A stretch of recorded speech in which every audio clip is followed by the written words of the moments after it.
I'm Dan Pablocki. You are listening to Our First Fears, a podcast about gateway horror, past and present, with creators currently working in the genre. Today I'm talking with author Russell Ginns, who writes under the name R.U. Ginns, about the 1978 version of Invasion of the Body Snatchers. Our conversation is a wild ride, and it's clear from the many tangents we take that Russell's childhood fear of disintegrating faces, social paranoia, and Donald Sutherland's final twisted shriek continues to live rent-free inside his skull. I've seen this film several times, and with every subsequent viewing, I find some new eerie aspect of it that freaks me out. If you're not familiar with the plot, this film is where the ubiquitous term pod people comes from. Earth is invaded by aliens, but they don't come with silver saucers. They float to us on space goo and infect plant life in San Francisco, which in turn allows them to create replicants of the human inhabitants of the city and soon the whole planet. Timely stuff. R.U. Ginns is the author of many, many books for young readers. Recently, of the scarily funny collection 1, 2, 3, Scream, which he talks about a bit in the episode. It's available now in paperback. Check it out with your kids. Sounds perfect for bedtime reading. I've decided to put the content warnings in the show notes, so if you like, check those out before listening. Now, turn down the lights, turn up the volume, and get ready to explore Our First Fears. Hi there, Russell. How are you doing? I'm excited to be here, excited to talk about scary stuff. Yeah, Our First Fears. You mentioned you wanted to talk about Invasion of the Body Snatchers, which is one of my favorite films. But before we get into that, just for our listeners, do you think you could tell us a little bit about yourself, your work, and your relationship to the horror genre? You bet. So I am an author of many, many kids' books. I've done little kid books, middle grade books, and a few books for older kids. I do a lot of educational stuff, including, or not educational, but including a book called Don't Feed Fluffy, which I'm mentioning because it was illustrated by your recent guest, Jay Cooper. And it's inspired a little bit by the movie Gremlins, which sooner or later somebody's going to talk about on your podcast. Oh, I bet. I think my most recent and relevant book is called 1, 2, 3, Scream. I wrote it under the name R.U. Ginns, which is an excellent question. And it's a collection of ridiculous horror stories. Yes, I love ridiculous in the horror. Yeah, so I pitched it originally to Random House as Black Mirror meets Captain Underpants. Oh, yeah, that sounds incredible. It's a fun pitch because that can mean anything to anybody, but you kind of know what you're getting into. And it also, I mean, that gives it an angle because I'm familiar with a lot of your stories and they're scary, but you're not setting out from the beginning to make somebody laugh or at the wrong moment. And the reason I like that is because, and this is just my theory, but like whatever's going on in your head that's, scares you, whatever's going on that makes you laugh, it's either very close or it's the same broken part of your brain. And so I think, what is it? Flight or fright or laugh? I think they're really twisted up in each other. And that's one of the reasons I just like it, because I think people laugh as a way of dealing with scary. Mm-hmm. And like the moment something really, really scary happens and lodges itself in your brain and your friend's brain, you start recreating it, telling yourself like that ending of Invasion of the Body Snatchers, where everybody starts pointing at each other and making that noise because you can't not do it. But we'll get to there in a second.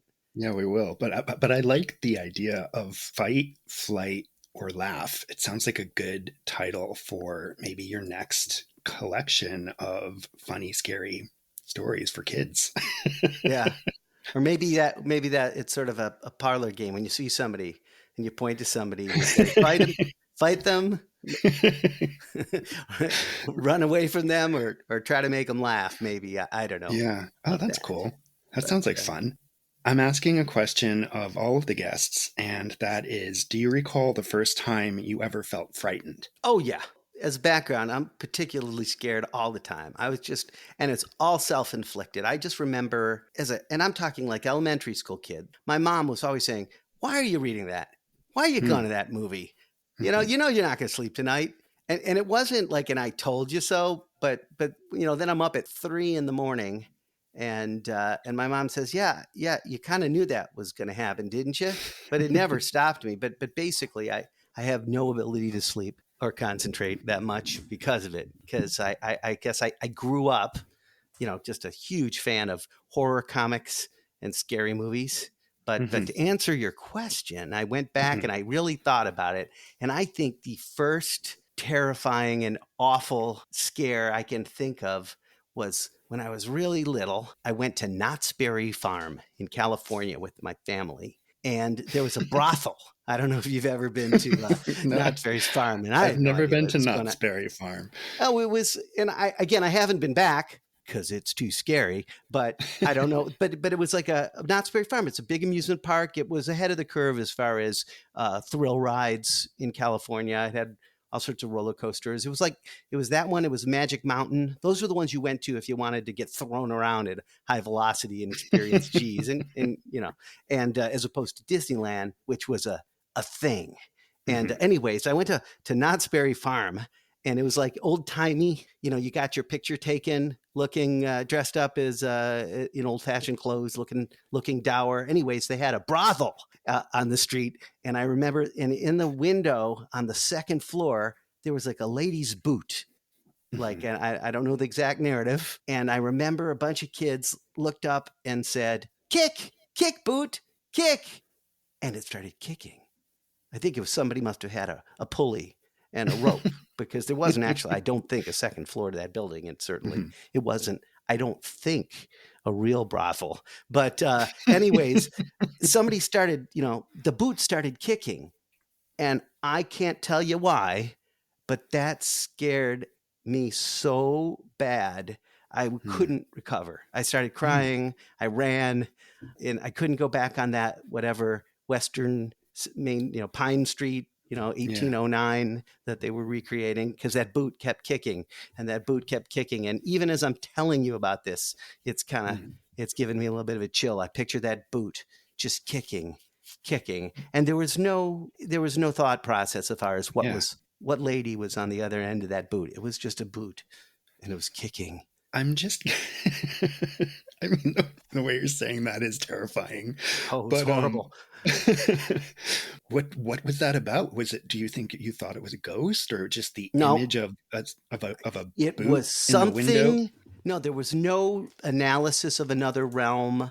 I didn't know what a brothel was. I didn't even think it didn't even occur to me, because it's vivid. It's funny. I haven't really thought about it much lately. And Mhm. but I don't think it even occurred to me that there was a lady on the other end of that boot, which would have definitely made it more horrible as an adult. But it was just as something that was kicking that shouldn't have been kicking. Mm. And that's I was so and here's the other thing, and that is relevant to a lot of the stuff we're going to talk about, and a lot of the stuff that you and I write, is it caught me off guard. Mhm. I wasn't expect if you go in, Pirates the Haunted Mansion at Disneyland, it's great, but it's not really scary, because you say, Mm. I'm about to go see something scary. Ooh, I see something. It's about to be scary. So it's not scary usually. But Yeah. that boot, I was there, was Knott's Berry Farm. I was trying to go on a ride, where you drive a car and the steering wheel doesn't do anything. And Yeah. then that boot started kicking. It's the idea of the uncanny, of the unheimlich, that thing that shouldn't be happening. And I can't wait to get into our talk about Invasion of the Body Snatchers, because there's so much in this film that does that, that Mm-hmm. watching as an adult, I did not catch as a kid. And not even really, I think, understanding why the movie was so unsettling. Now I think I get it. Um, Did you go back recently and watch it? Maybe since I mentioned it. Yeah, I rewatched it last night just to prepare, but I also had maybe like within the past year, I don't think I had ever seen the original film from 1956, I think it was. And so I put that on one night by myself and immediately afterward went right to the 1978 remake. And you maybe even call it a sequel if you wanted to, but yeah, so I very recently I've had some Body Snatchers revisitations, and I'm not quite sure why. We can get into that a little bit as well. But Oh, so I wanted to also mention my other little kid fear, which oh, was, okay. this is a true story. And again, I never even thought about it until you asked me questions to prep. And that's why I'm so excited to interrupt and share with you. It's like, Hmm. here I am, let's just say a grown up, according to the calendar. And I have a garden, but I'm afraid to grow tomatoes because when I was a kid, I saw a tomato bug. Have you Oh ever seen a tomato bug? no, what is a tomato They're bug? like, sometimes they're called like a horn bug, but it's like a big, puffy, colorful caterpillar, and it looks like it has eyes on it Like all over? everywhere Oh my looking at you. god. And it's just wrong. And it's like, oh my God, if I ever had a tomato plant and that showed up, I would have to move. I just have to move. I just have to find a new place to live. Have any caterpillars appeared in any of your scary work? Now let me think about, oh, well, bugs, they're on the other side. I mean, Yeah, we're in an epic struggle. Humans versus monsters. it's And for true. the most part, bugs are kind of like earth creatures that are definitely on the monster side. Yeah. Even though, yeah, because a lot of them don't have bones, and that's a really key Hmm. way that between people and monsters, Hmm. the presence or absence of bones. But that's just Yeah. one little thing. It's funny to talk about monsters as something on the other side and as other, because this film presents monsters as things that look exactly like us, right? And it's also interesting to me. I think we get scared of insects or crustaceans. I'm thinking of my own childhood. Like these were the things that freaked me out, like close up images of ant heads and stuff. And I feel like as humans, we are programmed to respond better to things that have similar features to us. It's why we like dogs and cats, and we can recognize expression and emotion. But how are we going to recognize expression or emotion in a caterpillar or an ant or whatever else? Yeah, I think I remember reading something that Stephen King wrote once, and he was sort of being thoughtful about, like, you see a person, they're pretty or they're ugly, and they're people. And sometimes we want to spend a little more time with pretty people, but we tolerate people who look not so beautiful. But at what point sort of gets into, what point does a person look so horrible that it's considered a monster and you have to kill it? And it's vague. It's vague. And we're going to get to talking about body snatchers, or what's the thing that looks pretty and looks like Yeah. a person, but it's a monster and you have to kill it or it's going I to was kill you. just I was just about to say, or there could be something that is so beautiful that clearly it's not human either. Yeah, Oh, yeah. I just thinking about, because we're going to talk about body snatchers. And I just wanted to hit home why it's so scary to me is because I was always pushing the limits. We're talking second grade, third grade, fourth grade. You couldn't be scared automatically, except for that boot thing that just came out of nowhere, or some sort of a bug that shouldn't have been on a nice tomato. But when you were a kid, you had to make a little effort to seek it out. You had to go to a channel on your TV and find the Twilight Zone, or you had to go rummage around the garbage outside the dentist's office and find horrible, creepy comics. So it took a little bit of an effort. So in Hmm. some ways, you got what you deserved.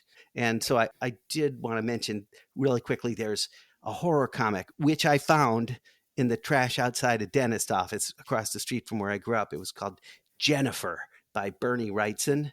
Oh, I I don't love know. Bernie It's about, Wrightson. oh, it's a, He's one of my favorite artists. oh my God. It's the quintessential messed up horror story. It could have been I don't know it. Oh, guy's going through the woods and he finds somebody he's got a woman and he's about to kill her in the woods, and he fires his shotgun and saves the woman, but she's hideous, and he brings her home, and then things get worse and worse and worse and worse. And of course, the ending of the story, he goes and takes her to the woods to kill her, and just as he's about to, someone's going to shoot him, because it's this endless loop of this monster lady.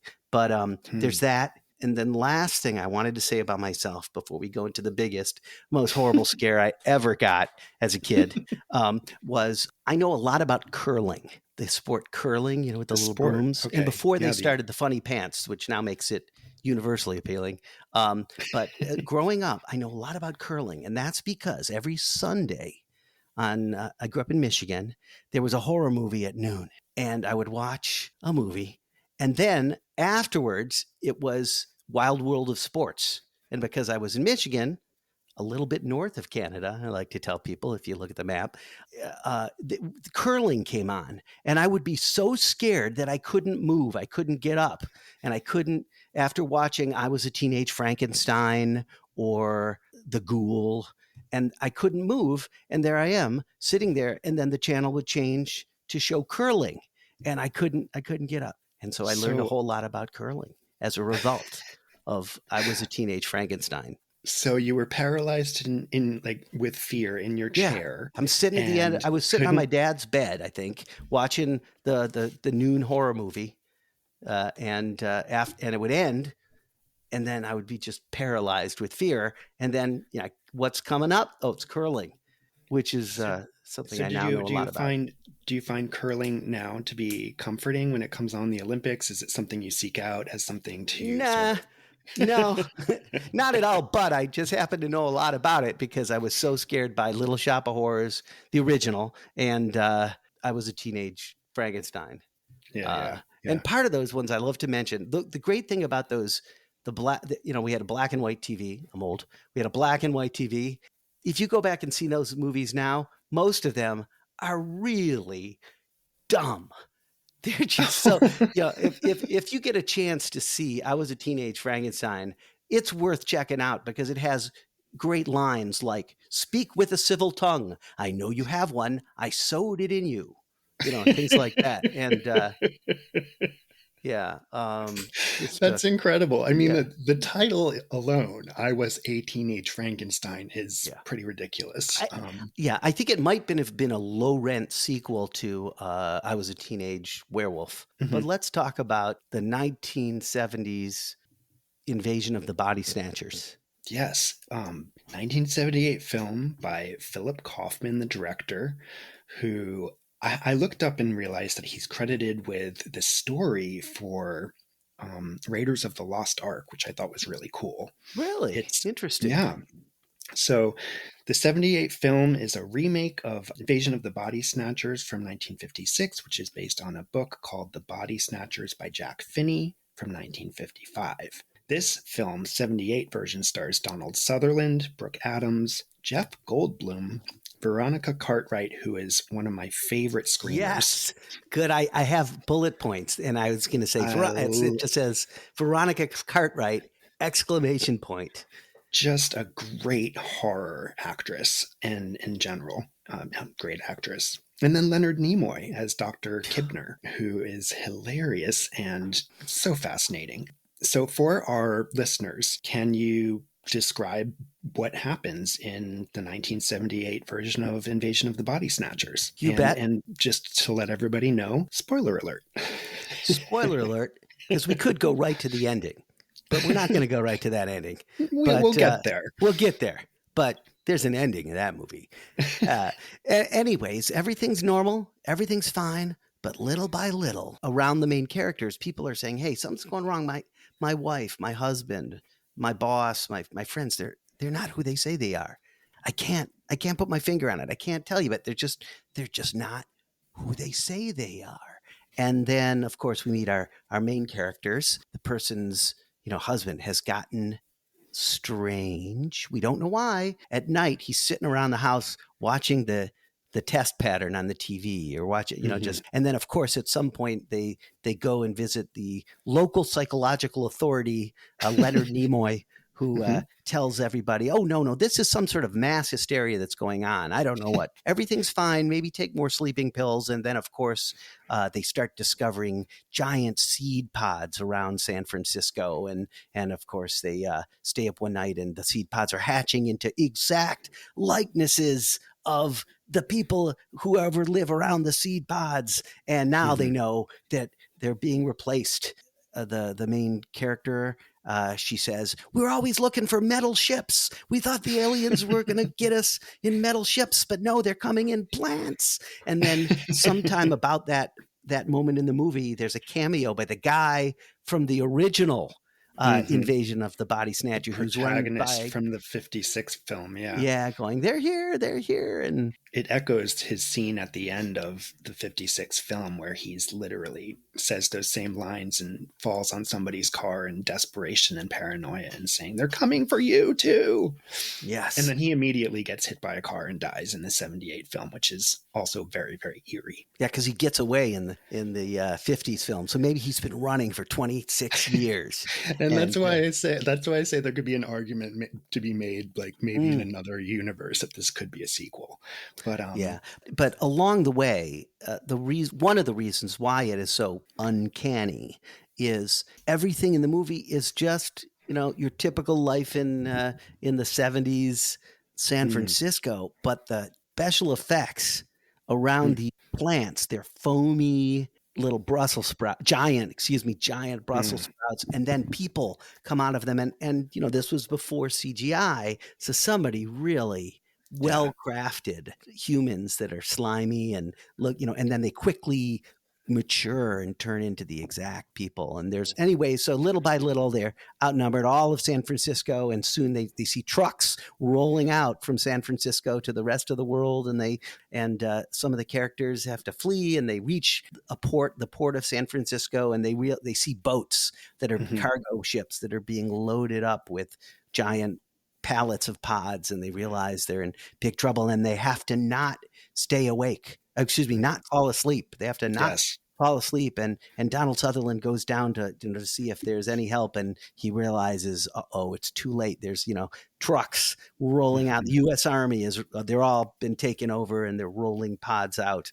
And what are they going to do? And he goes back and finds the leading lady. And I apologize. Do you know her name? Is it Brooke Adams? It's Brooke Adams. Yeah. Okay. That's what I thought. And she disintegrates, because she fell asleep, and the pods got her. And then he runs away. There's a little time lag, and we see him walking around, not showing any emotions at all, and going about his business in San Francisco. And then his friend, who we had lost track of, Veronica a couple days Cartwright. earlier, also walking emotionlessly through the city streets. And then all of a sudden she comes up to him and says, oh good, I've been faking it. I've been pretending that I'm one of them, and nobody knows it's me. And Donald Sutherland emotionlessly opens his mouth enormously wide and raises a finger and lets out this blood-curdling scream. And that's the end of the movie. And the camera actually zooms in on his open mouth, and that's fade to black. Yeah. And I think that was if inspired, if not lifted, from a Roman Polanski movie called The Tenant, which ends with somebody letting loose with an unexpected, horrible, blood-curdling scream, and the camera goes into his mouth. But I want to jump back. I feel like this could have been directed by Roman Polanski and been very successful in a similar way. Like it touches on a lot of the themes that I spoke with Libba Bray about in Rosemary's Baby. So it's interesting you mentioned that, the Tenant as well. Yes, because those films are masterpieces of something's just not right, but you can't put a finger on it, which is, the what's behind the Invasion of the Body Snatchers, which I haven't checked. I think there's at least 5 remakes of it or versions of it, and it's just an archetype, trope, whatever you want to call it, because it's so universal. I think the first movie, it had that paranoia, but it also was a real Cold War Red Hmm. Scare movie, because it was really about anyone could be a communist. They look Yeah. just like you, but their brains don't work like us, you know. And so Yeah. I Yeah. think that definitely, if unintentionally or probably intentionally, was that sort of communist Red Scare Hmm. was I behind it. think it. I think it was intentional at that time. Yeah. I actually, to interrupt you really quickly, Oh, it's one of okay. one of the notes that I had made was that because there have been so many remakes of this film, I kind of believe that each generation gets the version of the Body Snatchers it deserves in terms of metaphor. You know, Interesting. like you said, in 56, there was the communist Red Scare, are we all becoming taken over by political ideology?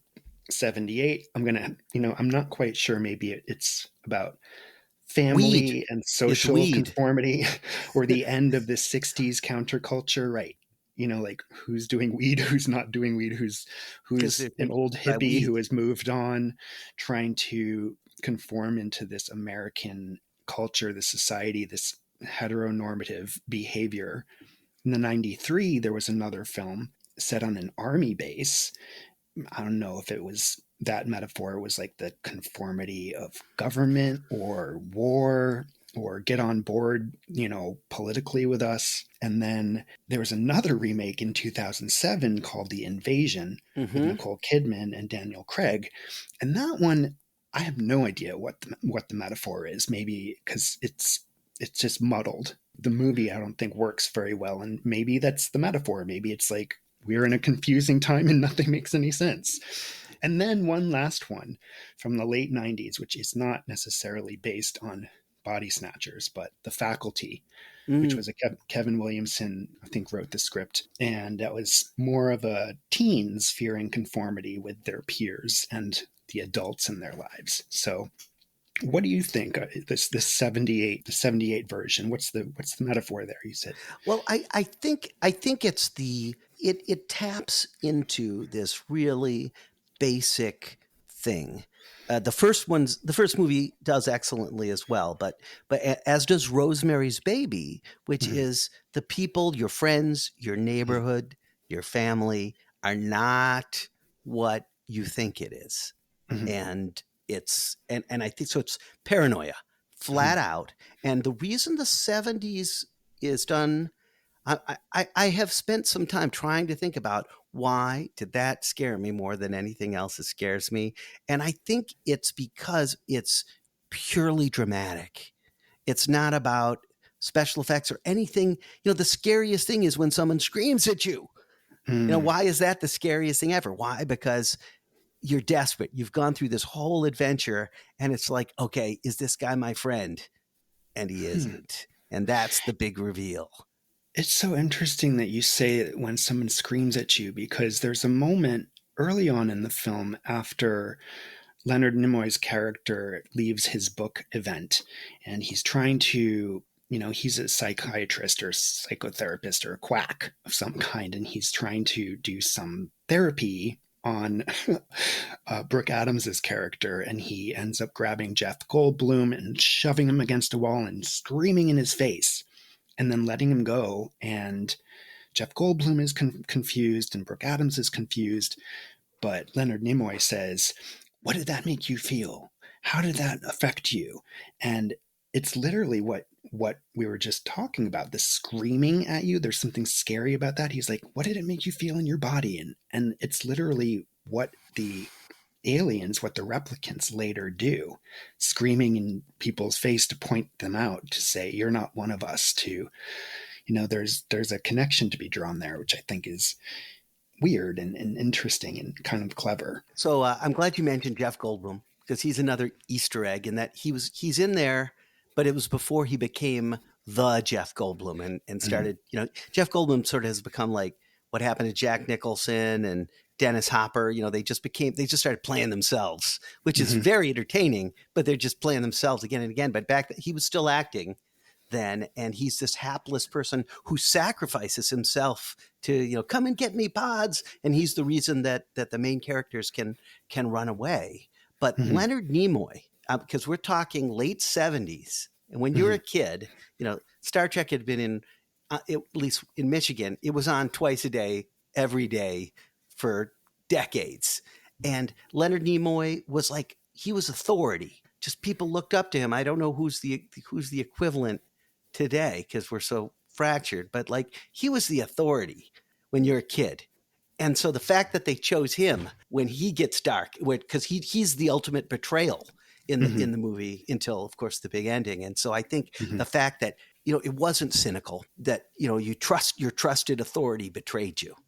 And again, I think that maybe is why the later movies, the invasion and invasion and the next three versions, is now we expect every movie we see and everybody, we just assume they're not on our side, or at Mhm. least are imperfect. We don't trust the government. We don't trust people the way back then. Leonard Nimoy, you did, when you're a kid, you believed him if he said that there was such a thing as fusion or freezing Mhm. people's heads or moon bases. You just believed it because it was Leonard Nimoy. And Mhm. so when he betrays everybody, trying to trick Donald Sutherland to go to sleep so he can Mhm. turn into a pod, it's like that's actually the first indication that's like, they might not make it. It's a pretty It cool yeah, inversion of expectations, which this yeah. movie does a lot. I want to go back to our experience finding this film as kids. I remember the things that stuck out, the images that stuck out to me when I don't actually can't remember the first time I saw this. It must have been on TV, on cable, sort of like how I found Rosemary's Baby. Probably some of the violence cut out. Definitely the nudity was cut out. I do think it's interesting that this film is rated PG. If you can imagine that, like I rented it last night, it said rating PG. I was like, there is full frontal nudity in Oh, this. I was going to mention that because it's full front nudity, but you can't enjoy it because you're so scared. Like those old But I Hammer think films could only dream of this. I was going to say the ending. You're jumping ahead, but I there's think like there's you're scared. So first, what happens is go Leonard ahead. Nimoy betrays you. So Mm-hmm. now you're unhinged and you're running for your life, and they say don't go to sleep, and someone's face, the lead character, disintegrates, and that I think is maybe the scariest thing in the movie because it's so unexpected. He's cradling her, saying, "Oh, don't go to sleep," and then she She disintegrates into just in her cobwebs, her and her face and implodes, and then yeah, her and you realize, replicant oh, body it's to sleep. So now you're unhinged. she's replicant body stands up and she's fully nude and she's talking to Donald Sutherland. And you're right, it's not a sexy thing. It's like it's got this kind of push kind of thing where it's like there's something that is intriguing to a young mind, to the male gaze, but also she's a monster and she's trying to convince him to kill himself. So there's that scary part of the full nudity, And but kill also himself by going to sleep and just go to becoming sleep. It's one so of them. It easy. was painless. Yeah. And then she introduces the blood curdling alien scream. And it's great because it looks like at first she points to She alert the other, and her mouth opens up and you think she's going to she's scream. And then it opens just a little too wide and her tongue and goes, she blah, blah, sticks blah, her blah, blah, tongue out. Oh my god, blah. the thing she does with her tongue is very disturbing Right. So there you like are for a in the kid, for an absolute adult. scariest moment of the movie. And she lets out this alien, introduces the alien scream. And so you get to the end and you've forgotten. Like I didn't know it. I really didn't. It wasn't like, a lot of movies, you know what's coming. And when that Mhm. comes, it's the ultimate betrayal because your hero, he's also, you think backwards. Oh my God, because he looks really normal and you're like on the edge of your seat. Is he going to Yeah. say, Is yes, he or isn't Veronica he? Cartwright, run away with me. We're going to survive. But no, it's the biggest betrayal. It's the biggest uncanny thing because his mouth is so open, so wide. And to go back to the kid question, Yeah, the other thing before you chime in, please. You I can tell I'm wanted just to so excited to talk about no, this because this has yeah, it's scarred me for life. it has those moments. That the other thing from when I was young that I remember is there's a character early on. He plays the banjo in the park. He has a boxer, a dog who is his companion, and somehow at the end of the movie, their replicants get combined, and this dog runs up to Donald Sutherland's character, or Brooke Adams, causing her to freak out when she's trying to pretend to be one of the pod people, and gives her away. But the dog runs up to her with the banjo player's human head and sticks out its tongue and licks its face. And it's so incongruous and so out of nowhere. That moment for me, along with the disintegration of Brooke Adams's skull later on, was one of the things from this film that stuck with me from when I was a kid. Yeah, that one stuck with me, and it was truly horrifying and unexpected. But for some reason, I kind of I'm not sure about it because it broke the logic of even when I was, 12, when I saw this, it seemed to break the logic because everything else, it was about people. And somehow there was like a dog. The idea was like the hobo was lying, with the banjo playing guy sleeping in the park, sort of blended with the dogs. They go by him and they see a pod next to him, so they're like, wake up. And then Donald Sutherland's character says, oh no, there's a pod here, and he kicks it. I think yes And there's no question. That's what does it, because it starts to spew blood and it screws up whatever mechanism. Broke the pod. It broke the pod and combined the two of them together since they were in close proximity. That's what I got from it in my adult viewing of this film. See, I haven't been able to go back and see that movie because I don't want to. But so why? I think because it's so scary, and I think if I remember correctly, the thing that messed it up for me is you heard banjo music while that horrible dog was licking its face, and I think that was like you're not there was just a 30 seconds, 20 seconds where, hey, movie people, you're not taking this as seriously as I am. Because it was horrible. And so the fact that they put the banjo music, it was almost like, to me, it was the only moment in an unbelievably uncanny film where it broke the, I don't know if it broke the third wall. It broke its own logic for just a second. And so I think that's why I'm not sure how I feel about that awful, scary image.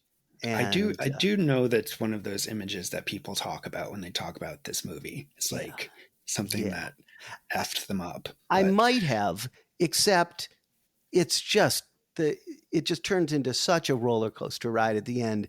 It just erases everything. And I saw this. I think I might have been in third grade. I used the word immobilized, very similar, which is why I wanted to mention the curling story. About how I know a lot about curly because I would watch these movies, which in retrospect were not that scary, but I was in second grade, and then I couldn't get up, and so I had to learn about curling, and so I just have this vivid memory of, it was a friend of my dad's, took his kids and me to go see a movie. It was a Saturday afternoon, probably a 1 o'clock, to go see it in the movie theater. After the movie, we got in my dad's friend's car and we drove home, and all I had to do was lift my arm and open that door of the car, and I could have gotten out of the car, and I couldn't do it. I was immobilized with fear, and I could not get out of the car. And then eventually somebody must open the car door and said, "What are you doing?" And I think that's why there's no question when you said, "Hey, pick a movie that scared you." This one, absolutely. There's never been another movie that has just so badly immobilized me because of that Donald Sutherland scream at the end.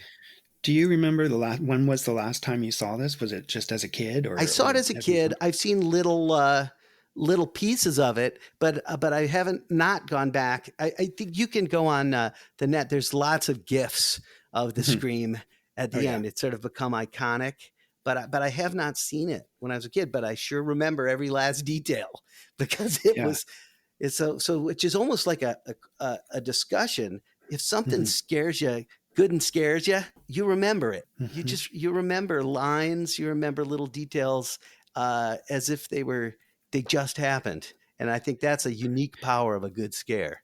It's impressive to hear you have recounted the plot in detail, remembering all of these things, having not seen it in all these years, and that's impressive because I do go back and rewatch these things to see if they hold up, and this movie does hold up. I think this movie is pretty excellent. Some of the things that I didn't notice from when I was a kid, and this sort of goes along with some of the other films and properties I've been talking about. This is a movie that is one of those that went over my head, and there was so much that I didn't notice at the time or understand why it was freaking me out. But as an adult and rewatching, there was that scene where Donald Sutherland falls asleep in the garden, and the pods, it's like the first time you see the pods really birthing the people. Mm-hmm. Like, and he sees himself twitching and shuddering on the ground, covered in this kind of filmy, gauzy plant fur.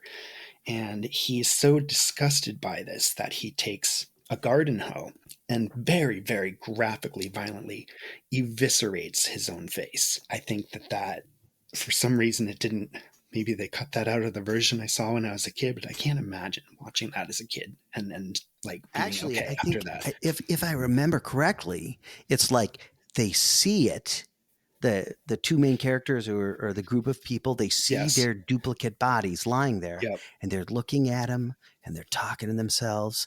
They're looking at it, and then all of a sudden, one of them opens its eyes, and they have to smash it immediately. Yeah. Well, the eye-opening scene originally happens in the mud baths that Jeff Goldblum and Veronica Cartwright own, and that's the first time that we really see the furry replicant, and Jeff Goldblum falls asleep on a table nearby, and Veronica Cartwright sees the duplicate open its eyes, and that's when she screams, and he wakes up and the duplicate closes its eyes again.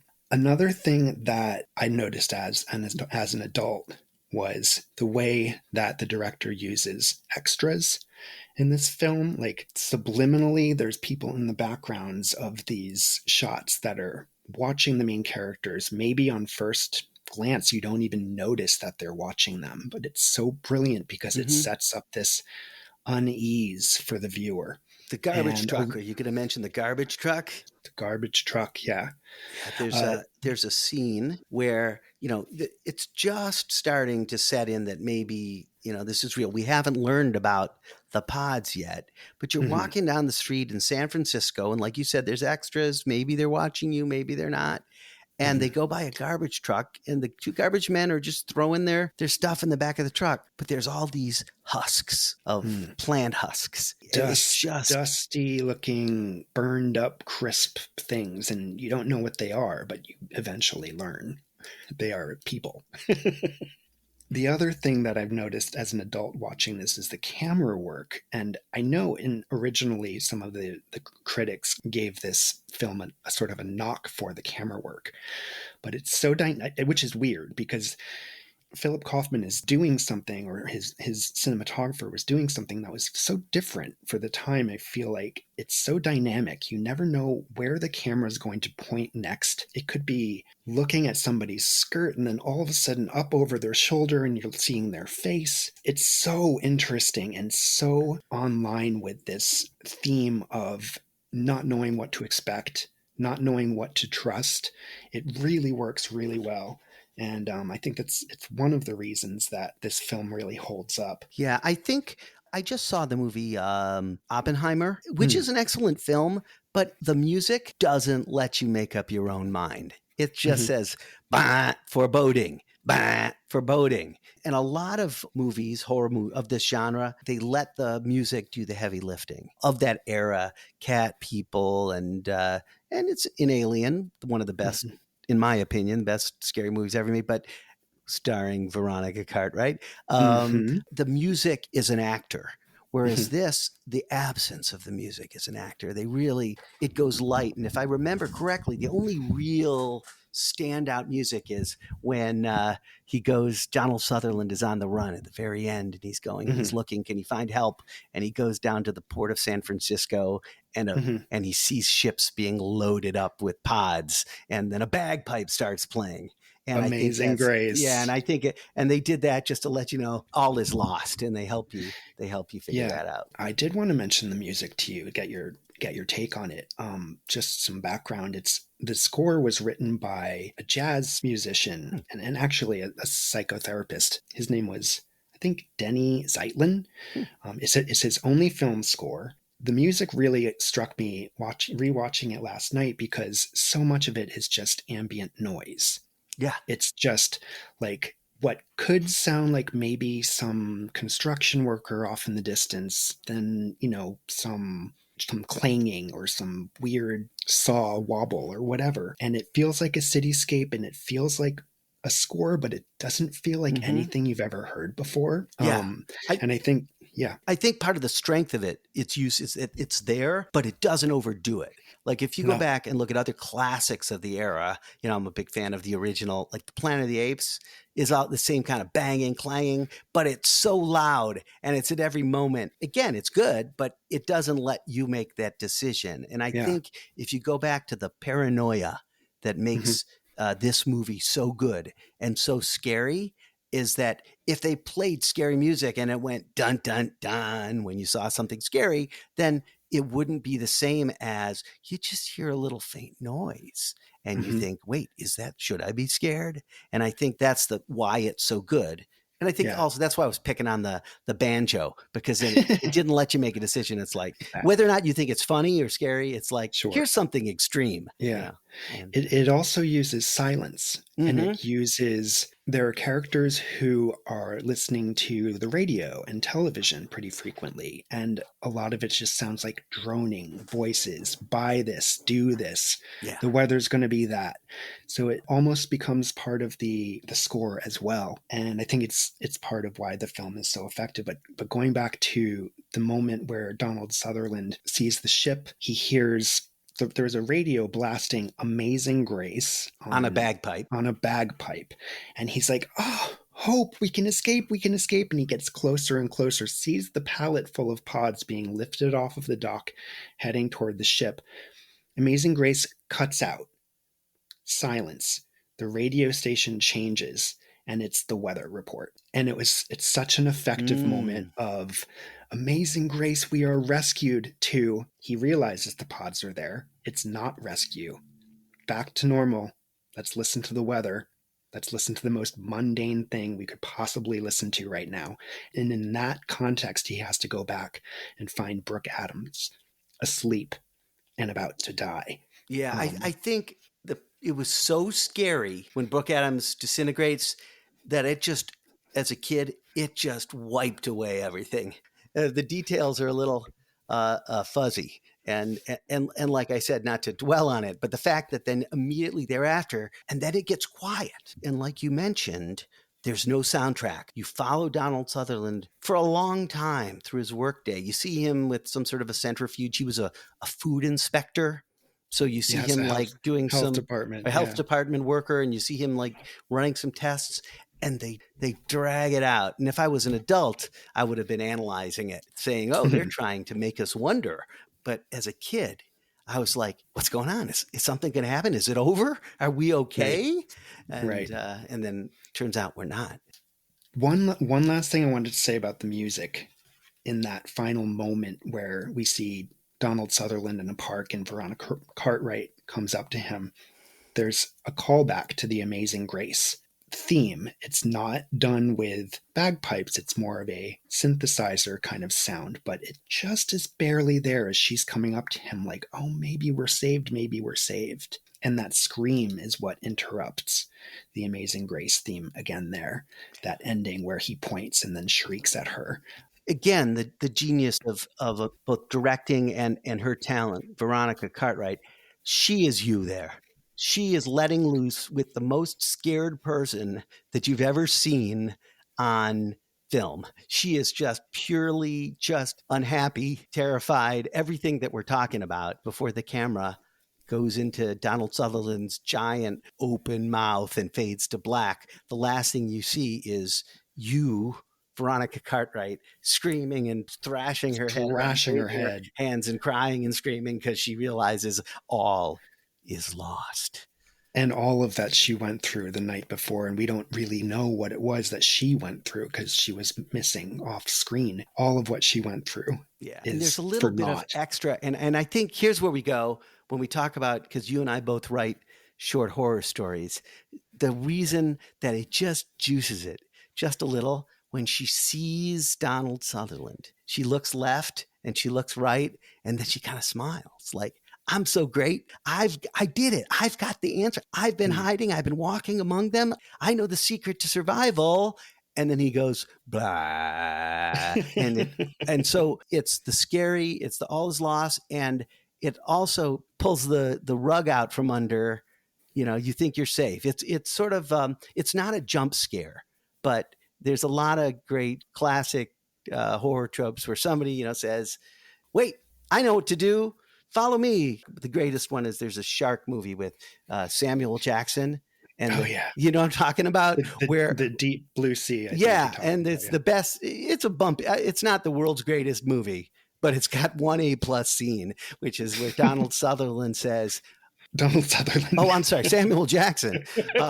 Samuel Jackson says, we're going to get out of here. We're going to band together and we're gonna, and then a shark comes up and bites him. And it's great. It's just great. It's the only good thing I think in that movie, but, I don't want to malign it too much, but it's I haven't seen it plus. because I have an extreme fear of sharks on film. And you're on the wrong podcast, buddy. Or the right one. The reason I'm mentioning it, you get that there's this moment where just even after everything you've just seen, the disintegrating main character and the blood curdling screaming, and you're just beaten up. And then she shows up and she's got this little happy smile on your face. And you think, wait, we're going to get away. And then you don't. And I think that's where I'm going with this is I think the scare is much better if you if you think that, oh, we made it through the scare and now everything's okay. And then if there's an unexpected scare, and it's not easy because we're so jaded, and we've seen, the hand come up out of the ground in Carrie, and we've seen the alien in the escape craft in Alien. And so we're so jaded, but if it's done right, and that's again, why this movie immobilized me as a kid, was like, you just thought you made it, and then it's worse. I wanted to ask you, because this occurred to me recently, do you think that this is a kind of a zombie movie? Could you put this in the zombie horror category? I would not, because the zombies don't have the agency. It doesn't have it has, I love I can watch the first 15 minutes of any zombie movie, because the fun part, because that's where there's paranoia, and that's where normal life is breaking down. And they did a good remake of the first 20 minutes of the one in the mall. Is that Dawn of the Dead? Yeah. That's a pretty good one, where the woman's a nurse and somebody comes in, and that opening sequence of the remake of Dawn of the Dead is very scary. It's very good. And it's scary the way you're asking this question. Because it's about the good parts. It's the paranoia. So there's a lot of, mediocre, in my opinion, zombie movies, because the first 15 minutes has the invasion of the Body Snatchers paranoia. Like, we don't know what's happening. You don't know what's happening. But then at a certain point, it becomes they all become target practice movies, and some are good, some aren't. It's the beginning of the zombie movie. And the reason why Body Snatchers is so powerful is because it's that 15 minutes. It's the whole story. They stretch it out. In fact, I wonder, because I haven't seen it as recently as you, there's not a lot of action and horror in the first half of the movie, except this paranoia. And the idea of a conspiracy, which is so 70s. Imagine that. Just post Watergate. The conspiracy stuff, I want to go back to that for just a second. So this is sort of going back to something I brought up earlier, that the director is doing this idea of a conspiracy, the idea of paranoia. I feel like he puts these subliminal ideas in so many of his shots. The way that the horror works in the beginning of the film is this sort of conspiracy-driven subliminal stuff. There's a scene in the health department where Brooke Adams and Donald Sutherland are walking. They walk by this door with a glass window in it. The glass is sort of frosted. And there's a face that comes up to the glass and is just watching them. They don't notice it, but we as an audience notice it. Nobody comments on it. There's a scene just after Donald chops his own replicant's face up where other pod people who were nearby in different, looking over the fence and from different yards, where they scream and point and they chasing after the group.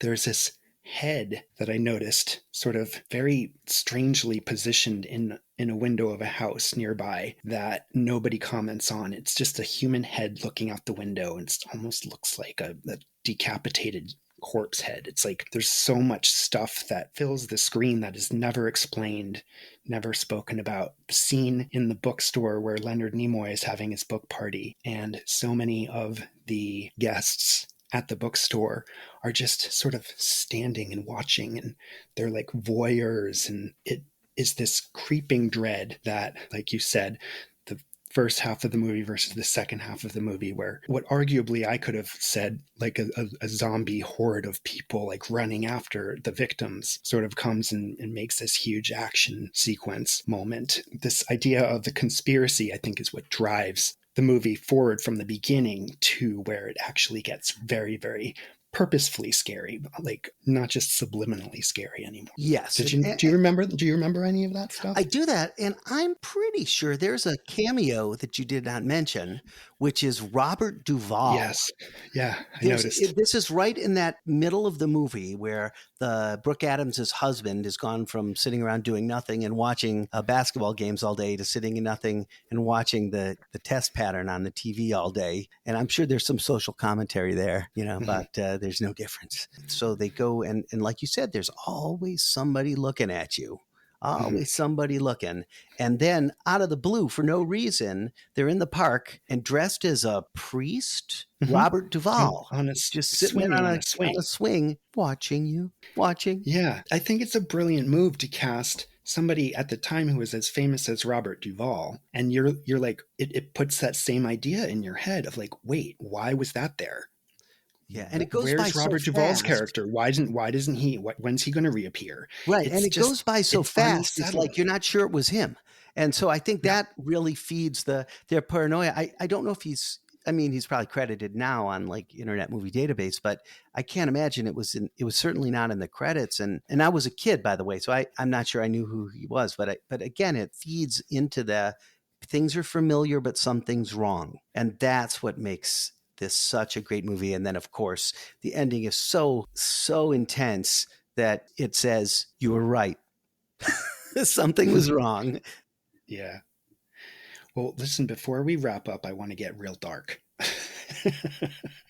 I had this moment last night watching this film, which felt very much like a commentary on the nature of cults in general, cults in this country. And there's a moment where Dr. Kibner sort of reveals himself as a pod person to Donald Sutherland and Brooke Adams' characters.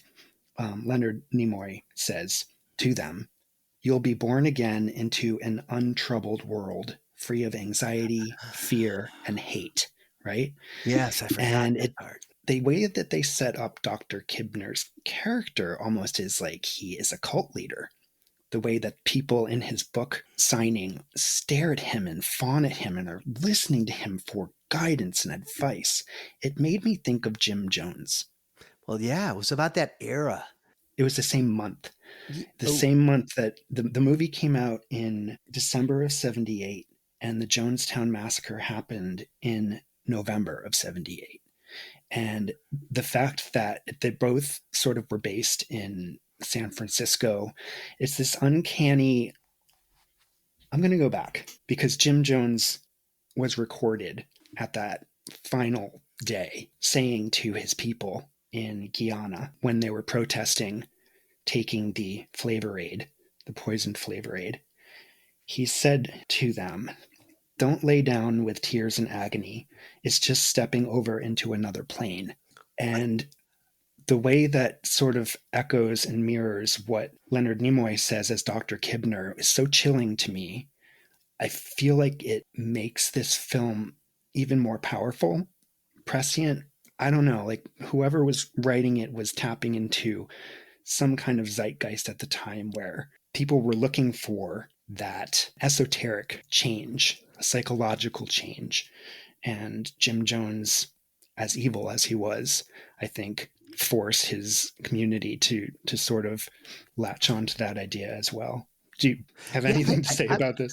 well, I think about, when this movie was made and where it was, California culture was taken over. The culture was shifting from New York to California as far as telling us how to dress and what to eat. And I think there was there were Yes. all these sort of empowerment culture or movements. And I think what Leonard Nimoy was supposed to be one of those, self-help guru. And so I think that, where we are now, the only two things that I think are dated in the movie are the bell bottoms and that there are these, mainstream Jim Jones, Leonard Nimoy-esque leaders, but I don't think there's any less. I think there's more. Now, I mean, a lot of it's online. If you want to be dark, there was the one that happened in the late 90s, early 2000s. We had to put on track shoes and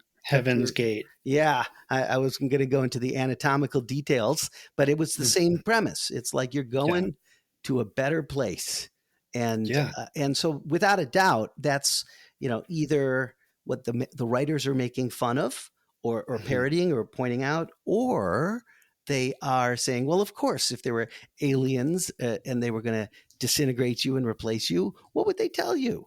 They tell you what Brooke Adams says at the end of the movie. Just take a little nap and then you'll be reborn into a peaceful, beautiful place. Won't hurt a thing. Yeah. And that's what, again, why it's not the zombie story. The zombie starts with paranoia and reality breaks down. And that's always, like I said, I can always watch the first 15 minutes of a good zombie movie.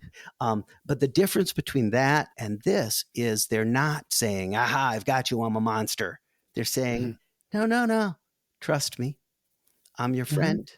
Calm down. Problems. Why are you being so hysterical? Yeah, relax. I can relax. fix your problems.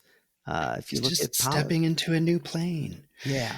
And of course there's the metaphor of just go to sleep. I mean, who doesn't want a little nap? Yeah. And to finish off this conversation, I said earlier, each generation gets the Body Snatchers it deserves.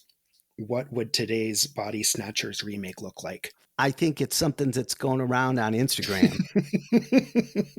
In fact, I think The Ring it owes a lot. It's the chain contagion. So I think there's definitely something going around on Instagram, maybe. Yeah. Or maybe it's not, because I think the reason why the Body Snatchers, when they're successful, they've made, like we said, 5, and some are much better than others. But the first, the original, and this great version this is you, your normal life, and the people around you aren't who they say they are. And that is one of the just epically all-purpose things. So I think there's dozens of great horror movies. It's in, ones you've mentioned.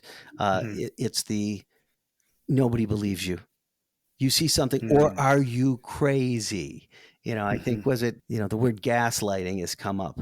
This is the definitive gaslighting. Leonard Nimoy, the ultimate 1970s science fiction authority figure, tells you, no, you're crazy.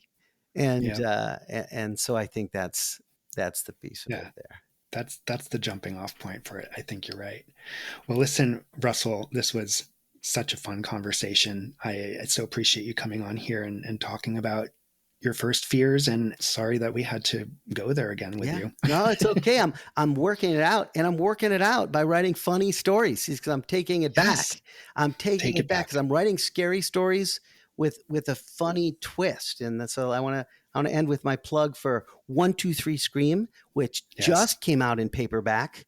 And if you can find a a bookshelf, you might want to take a look at Instagrave, a new app that kids are all using that tells you how you're going to die, or Ooh. Dog Years, about a girl who suddenly realizes she's aging at 14 times the normal rate, and other funny stories.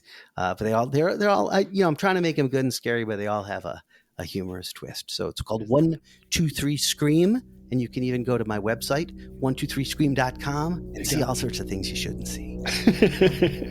Thank you again. Of course. If you haven't yet seen the 78 version of Invasion of the Body Snatchers, sorry for spoiling the heck out of the film. But still, I highly recommend it. It really does hold up well, in my opinion. And despite how much our world has changed in the past 45 years or so since its release, its ideas show also how very much things stay the same. And thanks again to my guest, Russell Ginns. I appreciate his rousing enthusiasm for this movie and for his conversation. Again, check out his books, written under the name R.U. Ginns, for some scary laughs or some silly frights.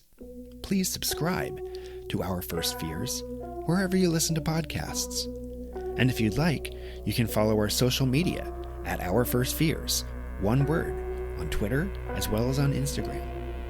You can also reach out at ourfirstfears@gmail.com. If you do want to get in touch, let me know. Do you need a nap? Just a little one? Maybe. Thanks again for your precious time. I'm Dan Poblocki, wishing you sweet dreams and pleasant nightmares.